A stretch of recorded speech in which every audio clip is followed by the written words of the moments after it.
Welcome back to my channel. Oh, the relief to be back. I apologize that it took forever. In today's video, I'm showing you guys at home how I do my brows at my home. So with this video, it's a little concoction that I've made up, a little cocktail of brow products, if you will, to get them looking like this. So you don't have to use all the products. I've used, like I said, 3 or 4 products. You can do step 1, stop, step 2, stop. Like you can literally do all of them and stop after that. Now with your brows, don't get discouraged in this video if you find that it's not working out the same. Not that like I'm a pro or anything. Just remember, your brows are sisters, not twins.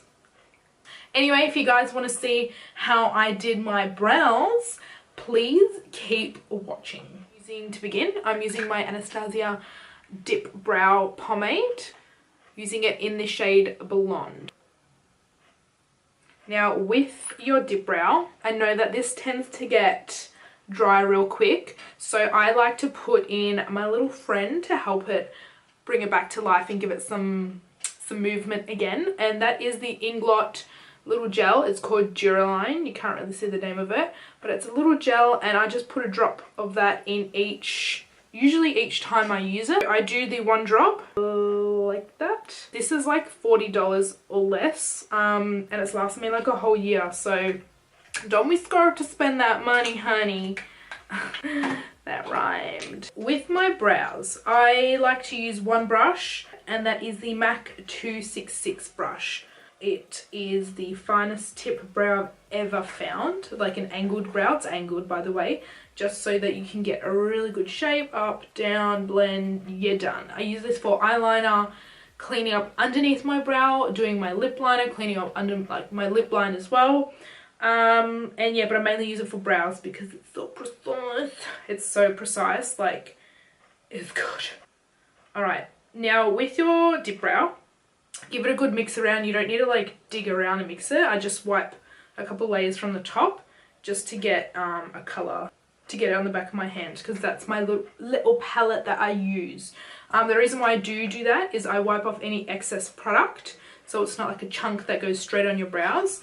Also, when you do that back and forth, you make the tip of the brush very, very sharp and very precise, and that's exactly what you want to get a really good carvingness or whatever from the brows. So I like to start off with a disposable spoolie or like a disposable mascara wand, whatever. Anyway, the disposable mascara wand, brush it. The reason why I like to brush it is so that if there's any product like foundation, it's removed. The reason why I like to do that is because sometimes when you have foundation and then like your waxy products on top, they might separate during the day. Just to be safe, I like to take it off. Okay, so got the Dip Brow Pomade Blonde on my MAC 266 brush. I'm going to start at the bottom, like right there. Now, when you're doing your brows, you don't, if you can see me, you don't want to like raise your brow. You don't want to keep it scrunched up because you won't be able to see the actual shape. You want to just relax. I'm just going to use my mirror. Sorry if it's in the way, guys. So I do raise my brow when I look there, only to see under my freaking hooded eyes. And then I relax. So do the bottom, and work on the top. Now the placement of the brow product is important as well. You do not want to take your brow product lower than your actual, like where the hair starts, and you don't want to take it any higher than where the hair starts either. However, saying that, you do want to cover like the little roots, just because sometimes when you don't, like I used to keep it quite low, like underneath the root, I found that it looked a little bit messy, a little bit unclean. So now I go just over my root, top and bottom, but not too far up or too far down, and it really gives it a cleaner effect. So you're going to get a clean, precise finish when you do that. You just don't want to take it too high or too low so you don't get like a gigantic brow. Alright, so doing the top, your arch, I'm not really that technical with it. Like I don't measure my brows. Like do what you want with the shape of your brow. I just find that I like that sort of curvy brow, but not too sharp, not too rounded. I've got the shape that I want. Now with no excess product, I'm pushing the product at the front. You don't want to load your brush up at the front, because that's when you want it to make that gradient effect and make it look really natural. I am going to grab more product and do the tail. Now with the tail, because I'm using blonde, it's going to look very fuzzy and unclear. It's not going to be a sharp tail, but we're going to go in and darken it later. So this is just to give you guys like a good outline before you go in with like the dark. It's kind of like doing your eyeliner. You do your brown first and then your black. You know what I mean? Sometimes when I'm doing my brows, I like to lean my finger, if you can see, lean my finger on like where I highlight, my orbital bone under the eye.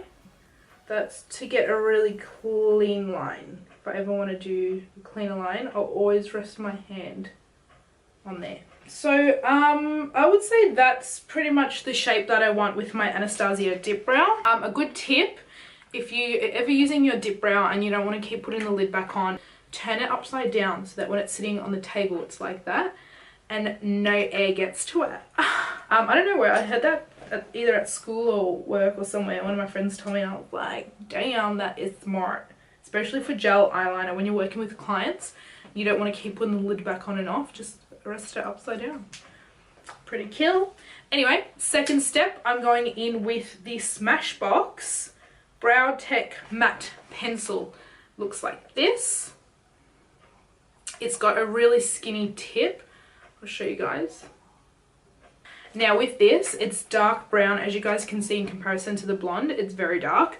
I'm only going to keep this on the outer sides of my brow because it would be too dark in that situation. This is awesome for darkening that tail, how I was saying just before. If you want to darken it, use this product. It's so thin, you can get a really precise brow without stuffing it up too much. And if you're not good with a brush and like the dip brow and you got a bit of a shaky hand, just kind of flicker this and it's sick. Ready? Like that. Now after I do most steps, I like to go in with my disposable spoolie and brush through it. I find that when you keep brushing through your brows, it disperses the product evenly, or distributes the product evenly into your brows, rather than it sort of just sitting on the skin. Now I sort of see a patch, so I'm just going to go in with the blonde from Anastasia, the first product we had, and cover that up. Okay, so 2 products down, 2 more to go. The next product has been quite dear to my heart. I've no joke, been obsessed with doing this lately. It is the Benefit Gimme Brow. Oh, this is a brow volumizing fiber gel. Now, I don't really see many fibers to it, but I find it gives much more definition to my brows. Not in terms of color, but in terms of texture. See how my brows right now look quite flat or just like painted on? This will help it make it look 3D, and it gives it more of a highlight as well. It highlights the hairs so they look more natural. And the wand, by the way, can we just say that is the cutest little wand ever. It's so good. I like the size compared to other brands, because I find other brands, sometimes the wands are like a mascara wand and you try to paint over it or whatever, and it just goes everywhere and it's not fun. Whereas the Gimme Brow, oh, Benefit, love this product. Okay, so you're taking my mirror and my Benefit Gimme Brow, and I'm just going to colour over all my hairs. I want to coat this product in all my hairs, front to back. Now I'm also using the shade number 1. I'll show you it on my hand compared to the other ones. It looks like that. The reason why, yeah, I get number 1 is just so that it's not too dark. And this is really good if you get a lighter shade to lighten everything else compared to it being like quite dark. So let that dry. In the meantime, I'm going to go clean out my brows, and then I just set it with clear brow gel and I'm done. But I'll record it so you guys can see exactly how I do it.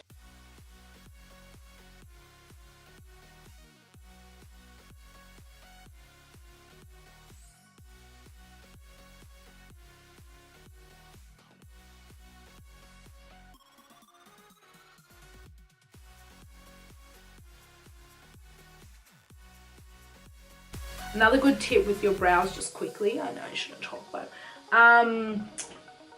commit to one line. When you want to clean it up, don't do little strokes because you won't get a clean, precise line.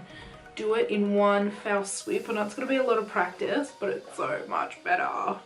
And you'll get just such definition with it.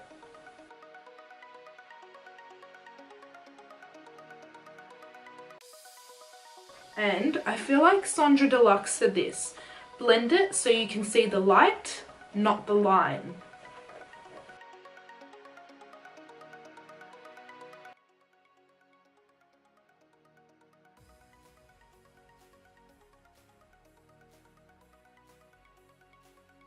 And that is it for my brows. As you guys can see, they're done. If you guys like this video, please subscribe to my channel. Let you know when I make a new video, which is, you won't get a lot of emails for that, I can tell you now. It's not really a good thing. But anyway, subscribe to my channel, follow me on Instagram. My Instagram name is Louisianaa, and that is LOUISIANAA. I'll leave it below anyway. And my Snapchat, follow me on Snapchat, guys. My Snapchat name is Louisianaa also, but that's LOUISIA, 2 N's and then 2 A's. That's it for today. Hope you guys enjoyed. Let me know how you like the video. If you like it or you hate it, thumbs up. Like, try not to thumbs down if you don't like it. Just like, skip to the next one. But yeah, anyway, thanks guys. I appreciate you guys watching, and I'll see you on the next one. Bye. Okay. They on fleek lately, you know. So yeah. Okay guys, welcome back. It's been a while. I highlight, I can't stop looking at it. Like a disposable spoolie, but I like to brush them the opposite way. Oh, you're an idiot. These are so durable. Inglot, oh god, oh my god.